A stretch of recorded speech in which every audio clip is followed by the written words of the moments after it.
Wewe rais amekupatia kazi kuwa PS wa barabara zote za Kenya. Lakini ujue hata Thika ni Kenya. Kweli si kweli? Kwa hivyo hiyo barabara ijengwe.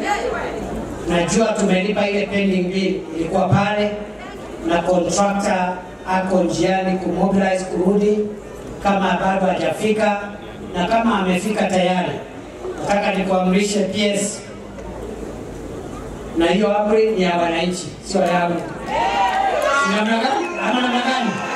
Hebu kanatengo. Sasa kwa amri ya wananchi kwa niaba ya rais na kuamrisha hiyo barabara side moja iendelee kutoka Githima, nyingine iendelee kutoka Kisii.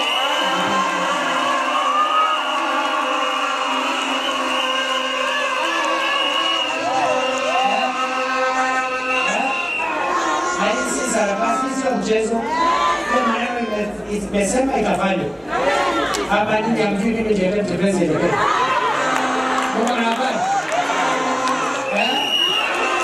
serikali imefika hapa leo, si mtu mmoja tu yuko hapa rais, na ameniambia nikifika Thika ile mambo yote ya serikali kwa niaba yake nitangaze.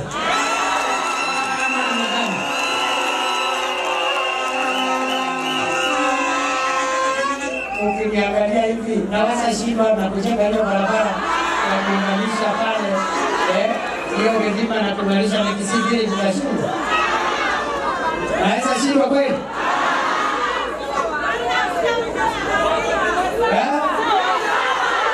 Ati nini?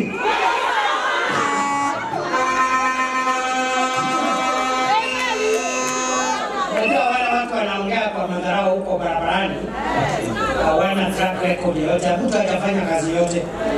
Hata hivi akiulizwa siku ile ulikuwa kwa kitu umefanya nini hawezi sema. Mimi I can account for my time. Mimi nimekuwa waziri wa interior wa taifa la Kenya. Simu niliona kule Lamu nikipigana na Al-Shabaab. Mimi binafsi sio kutumana. Si watu wetu walikuwa na wao huko Lamu na majangili wa Al-Shabaab. Si nilikuwa naishi huku karibu miezi 6. Nikivaa mavazi ya vita. Mliniona mkuniona? Tulikomesha Al-Shabaab ama tulikomesha? Hiyo kazi tulifanya mimi ikiwa waziri wa interior na rafiki yangu hapa Eden Duale akiwa waziri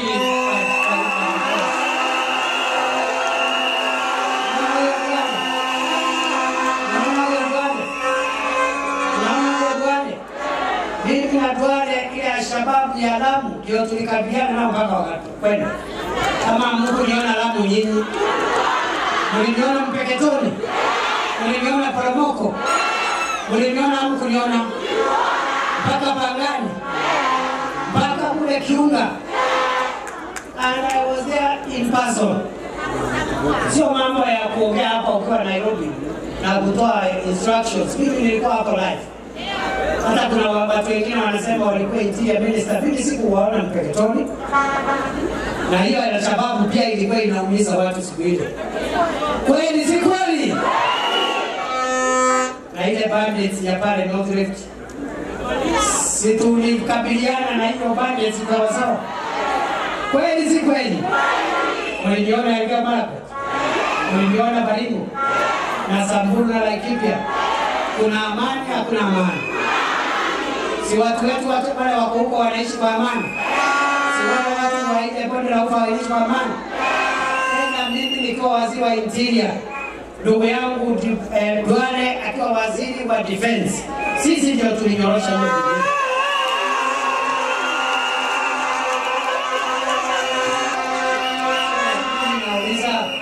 Nauliza watu ya Thika. Kando hicho. Mimi mtu nimepigana na Al-Shabaab. Mimi nimepigana na bandits.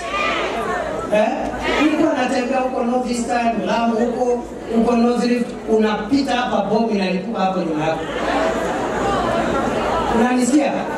Unapita na nani nasikia askari wameuawa hapo nyuma. Unapita hapa nasikia wanaitwa na wao hapo. Mpaka tukamaliza hiyo shida. Sasa mimi mtu nimepigana na Al-Shabaab, nimepigana na bandit. Nitashindwa na watu ya siasa hapa kidogo, watu kidogo.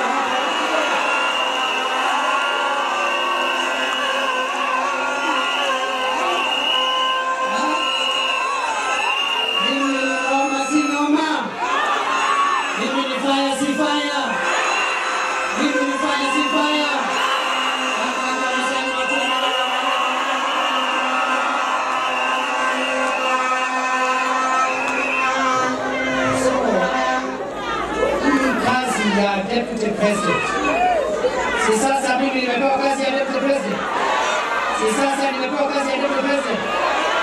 Nitaifanya kwa bidii. Nitaisukuma vile vile. Nitasaidia rais.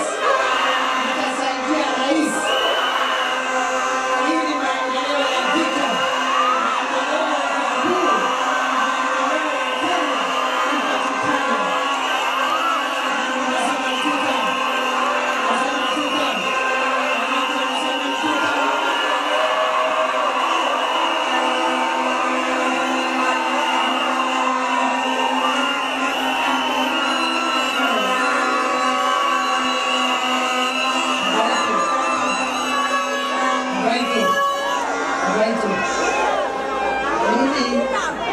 Mimi ni kada ya wila.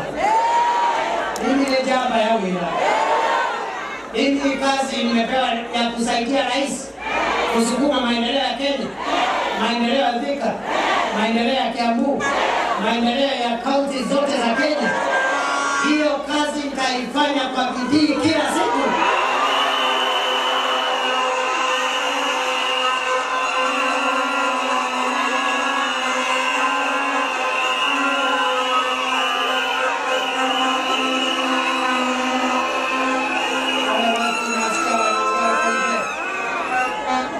Si wengine walikuwa mawaziri, si wengine walikuwa deputy president na vice president. Uliona ameleta barabara gani? Huyu Kalonzo, jirani yetu Kalonzo huyu, ameleta nini hapa Thika, hapa Kiambu? Si alikuwa vice president? Kwa hivyo sisi, we are very focused. Na wale watu wanaongea na madharau pale, wakome. Sisi sio watu kidogo wa kuchezewa. Ukiona